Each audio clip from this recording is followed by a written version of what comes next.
एकादशी के दिन गंगा के जल में 7 बेलपत्री डालकर जो नंदीश्वर भगवान अर्थात जो शंकर जी के शिवलिंग के सामने नंदी होता है, उस नंदी के चरण पर गंगा का जल चढ़ाकर बेलपत्री शिव पर समर्पित कर देता है, उसके घर में रुपया रुकना चालू हो जाता है। फिर वो गलत जगह पर नहीं जाता, गलत स्थान पर वो धन जाएगा ही नहीं। कई लोग इसको धन के लिए भी करते हैं, संपदा के लिए। संपदा के लिए अर्थात जिसका व्यापार नहीं चलता, जिसके घर में पैसा नहीं आता, या नौकरी नहीं लग रही, या सर्विस नहीं लग रही, आप अप्लाई कर रहे हो, जगह जगह जाकर इंटरव्यू भी दे रहे हो और पैसा नहीं आता, तो उसके लिए भी प्रयास किया जाता है। पर उसके लिए यहाँ पर जो धन के लिए करते हैं, उसके लिए विष्णुपदी के लिए करते हैं। मतलब जैसे गंगा के जल में तुलसी के 11 पत्ते डाले जाते हैं और उसको किसी भी नारायण के मंदिर में राम कृष्ण शिव शंकर नहीं, राम कृष्ण भगवान विष्णु दत्त आदि जितने नारायण के मंदिर हैं, उस मंदिर में किसी भी पात्र में, एक छोटे से पात्र में उसको भरकर रखी जाता है महाराज। उससे भी जॉब सर्विस नौकरी में सफलता प्राप्त होती है। परंतु वो भी एकादशी को ही होता है। कुछ देर तक पात्र को रखा जाता है, फिर वही पात्र का जल किसी भी वृक्ष के नीचे डाल दिया जाता है, उससे भी नौकरी के लिए फायदा मिलता है। गंगा का जल कोई साधारण नहीं। बेटा अगर व्यसन में पड़ा हुआ है, मदिरापान में पड़ा हुआ है, मांसाहार में, जुए आदि में जा रहा है, तुम्हें लग रहा है कि मेरा बेटा गलत मार्ग पर जा रहा है, मित्र दोस्ती गलत हो रही है, वो सही जगह पर आ जाए, करना है एकादशी। जिसके यहाँ लक्ष्मी नहीं मिलती हो, पैसा घर में नहीं आता हो, बहुत चिंता लगी रहती हो, लक्ष्मी से जुड़ी हुई, व्यापार से जुड़ी हुई, पैसा आई नहीं रहा, बहुत मेहनत कर रहे, बेलपत्री के पेड़ के नीचे एक घी का दिया लगाना चालू कर दीजिए। शाम शाम थोड़ी सी मिट्टी बेलपत्री के पेड़ के नीचे उठा कर लिया, घर के अंदर लाकर इतनी सी मिट्टी लाकर पटक दीजिए। 5 सोमवार करके देखो, छठे सोमवार पे करने की जरूरत नहीं पड़ेगी, व्यापार अपने आप बढ़ना चालू कर दिया। शिव महापुराण कर रही है, शंकर की कथा कर रही है। एक छोटा सा उपाय अवश्य करिएगा। हंडी को घी में भिगोकर अपनी कामना कर भगवान के सामने दिए में रखकर जला देता है, दिए की तरह उससे आरती उतार देता है। कहते हैं उसका जन्म दूसरी बार पृथ्वी पर नहीं होता, वो भगवान के गोलोक धाम में जिंदगी भर के लिए विराजमान हो जाता है। जिंदगी भर के दीप की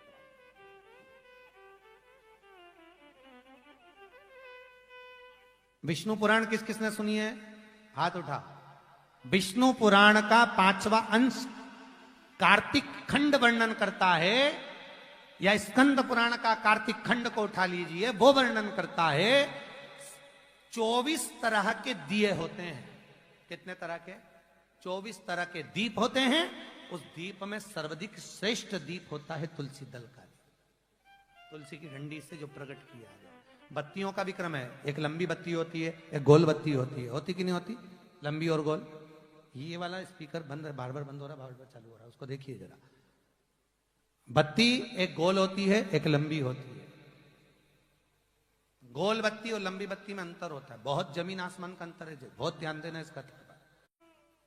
गोल बत्ती किस किस देवी देवता पे लगती है और लंबी बत्ती किस किस देवी देवता पे लगती है, तो स्कंद पुराण और विष्णु पुराण दोनों कहती है जो लंबी बत्ती होती है वो पितरों की जगह पर, पूर्वजों की जगह पर, पूर्वजों की जगह पर, बड़ के पेड़ के नीचे, पीपल के पेड़ के नीचे लंबी बत्ती का प्रमाण है। किसी देवी के स्थान पर, जो देवी की पूजन करते हैं, जगदम्बा की पूजन करते हो, पार्वती की करते हो, लक्ष्मी की करते हो, कुल देवी का स्मरण करते हो, लंबी बत्ती का प्रमाण। और जो गोल बत्ती होती है, वो गोल बत्ती का प्रमाण किसी हनुमान मंदिर, राम मंदिर, शिव मंदिर, जितने देवताओं के मंदिर हैं वहां पर गोल बत्ती का प्रमाण। लंबी बत्ती देवी के स्थान पर इसलिए जलाई जाती है क्योंकि देवी वंश की और लक्ष्मी की वृद्धि करती है, तो लक्ष्मी और वंश बड़ा होना चाहिए, लंबा होना चाहिए। और देवता के सामने गोल बत्ती इसलिए लगाई जाती है कि हमारा मन, ये चित्त, ये वृत्ति आपके चरणों में टिकी रहे और एक दिन हम भी वैकुंठ का वास करें, इसलिए गोल बत्ती लगाई जाती है। एक सहस्त्र बत्ती होती है, करें दर्शन कभी? यहाँ पे माताएं बैठ बैठ के बनाती रहती है 100 बत्ती, 108 बत्ती, 108 बत्ती बनाकर भगवान के सामने। उसका क्या प्रमाण है? कौन से पुराण में लिखा है कि 108 और सहस्त्रावली बत्ती लगाई जाए? तो स्कंद पुराण में कार्तिक खंड के अंदर स्पष्ट किया गया, सहस्त्रावली बत्ती, 108 लंबी बत्तियों का जो प्रमाण है, वो कहते हैं कि जिस व्यक्ति ने किसी तीर्थ को ना करा हो, पूरे तीर्थ नहीं गए हो, सारे तीर्थों का स्नान नहीं करा हो, किसी तीर्थ में दर्शन करने से वंचित रह गए हो, तो 108 बत्ती की एक बत्ती बनाकर किसी नारायण के मंदिर में, शिव मंदिर में, देवी के मंदिर नहीं, केवल देवता के मंदिर में अगर उसको घी में भिगोकर प्रज्वलित कर दिया जाता है तो सारे तीर्थों के दर्शन का फल उस जीव को प्राप्त हो जाता है। उसको सहस्त्रावली बत्ती।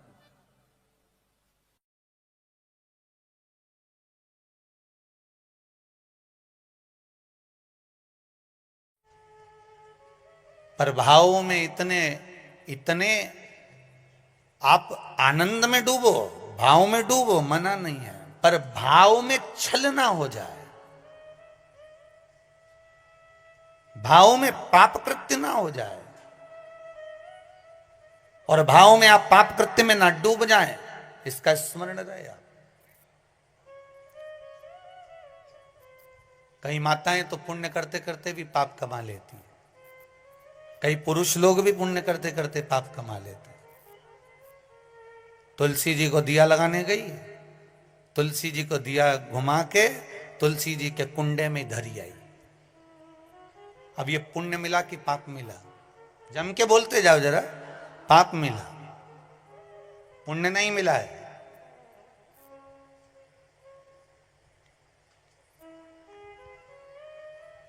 इसको पुण्य कमाना नहीं कहा। जिस तुलसी के क्यारे में तुमने दिया रखा, तुलसी मैया ही मन में सोच रही काहे को आ गई, रोज शाम पड़े आया जाती है, मन को इतना घबरा देती है कि आग लगा के जाएगी।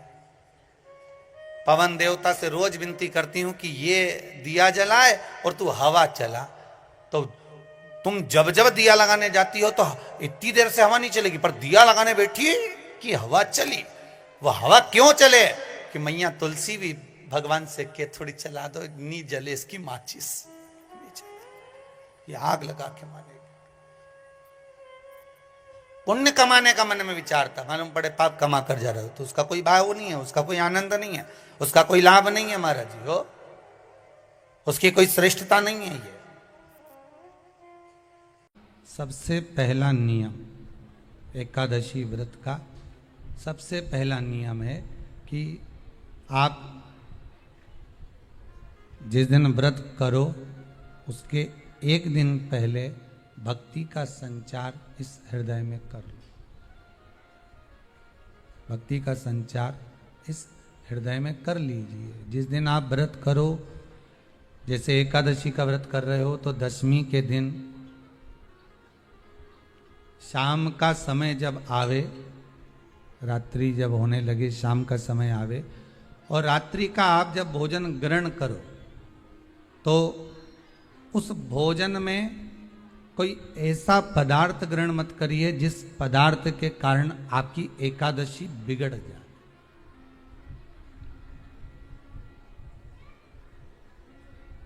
कोई बेकार भोजन हमें ग्रहण नहीं करना, श्रेष्ठ भोजन ग्रहण करिए दशमी के। और एकादशी का दूसरा नियम बहुत ध्यान से सुनिएगा। जिस दिन आपकी एकादशी का व्रत हो उस दिन प्रयास करिएगा कि अपने हाथ से किसी भी वृक्ष की कोई पत्ती टूटे ना। अपने हाथ से किसी भी वृक्ष की, पौधे की, किसी भी वृक्ष की पत्ती अपने हाथ से ना टूटे। बहुत ध्यान दीजिएगा महाराज। एकादशी का ये दूसरा नियम है कि अपने हाथ से किसी पौधे की, किसी वृक्ष की, किसी डाली की कोई पत्ती टूटे ना, कोई पत्ती ना टूटे, इसका प्रयास करिए।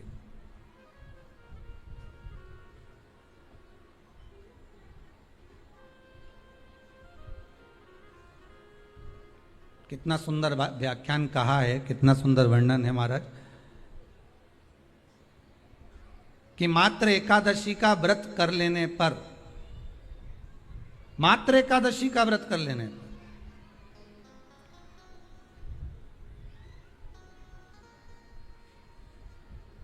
जो पूर्व में किया गया हमारा पाप कर्म है, हमने किसी जीव की हत्या करी है, हमने किसी को कष्ट प्रदान करा है, हमने किसी को अपशब्द कहा है, हमने किसी को ताने दिए, हमने किसी को आड़ा टेढ़ा कहा है, हमने किसी को गालियां दे दी है, मात्र एकादशी का व्रत ही कर लेने पर ये सारे जो दोष हैं वो समाप्त हो जाते हैं।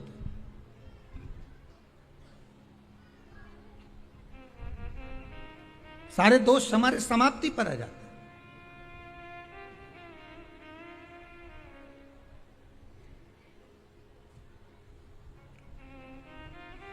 अब एक विचार करिएगा थोड़ा सा अपने मन में, अपने चित्त में, अपनी वृत्ति में एक बात उतारिएगा, एक अपने मन में एक बात को उतार कर रखिएगा कि आप अपने पाप को, अपने पाप कर्म को जिस दिन क्षीण करने वाले हो, समाप्त करने वाले हो, अपने पाप को आप जिस दिन समाप्ति पर लेकर जा रहे हो, तो उसके एक दिन पहले आपको प्रसन्नता होना चाहिए कि नहीं होना चाहिए कि कल मेरा पाप कटने वाला है, कल मेरा पाप समाप्त होने वाला है। जो मैंने पाप कर्म करा है वो समाप्त होगा, जो मैंने पाप कर्म करा है वो कल समाप्त हो जाएगा। तो एक दिन पहले आपके चेहरे पर प्रसन्नता हो कि ना हो?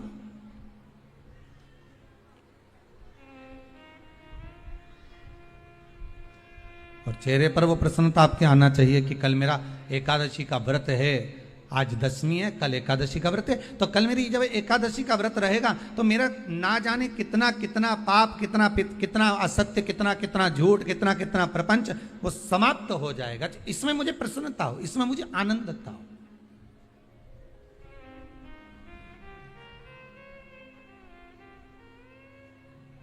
तो क्या कहा गया कि प्रयास करिएगा कि एकादशी के दिन कोई वृक्ष की, कोई डाली की, कोई कोपल की कोई पत्ती ना तोड़ी जाए।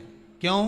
तो कहा अगर उस पत्ती को हम तोड़ देते हैं, वृक्ष की पत्ती को या क्यारे में लगी हुई कोई डाली की पत्ती को हम तोड़ देते हैं तो एकादशी का पुण्य फल प्राप्त नहीं होता, एकादशी का कोई फल हमारे खाते में नहीं जाता, पुण्य फल प्राप्त। अब फिर भले तुम चाहे तुमने मोरधन खाया हो, चाहे तुमने फिर चिप्स खाई हो, चाहे तुमने फिर व्रत का कितना ही सामान खा गए हो और तुमने सोचा कि आज मेरी एकादशी है, तो फिर उसका कोई फल प्राप्त नहीं है, उसका कोई सुख प्राप्त नहीं है आपको, फिर उसका कोई आनंद प्राप्त नहीं है आपको, फिर उसमें कोई आनंद की अनुभूति आपको नहीं मिल रही।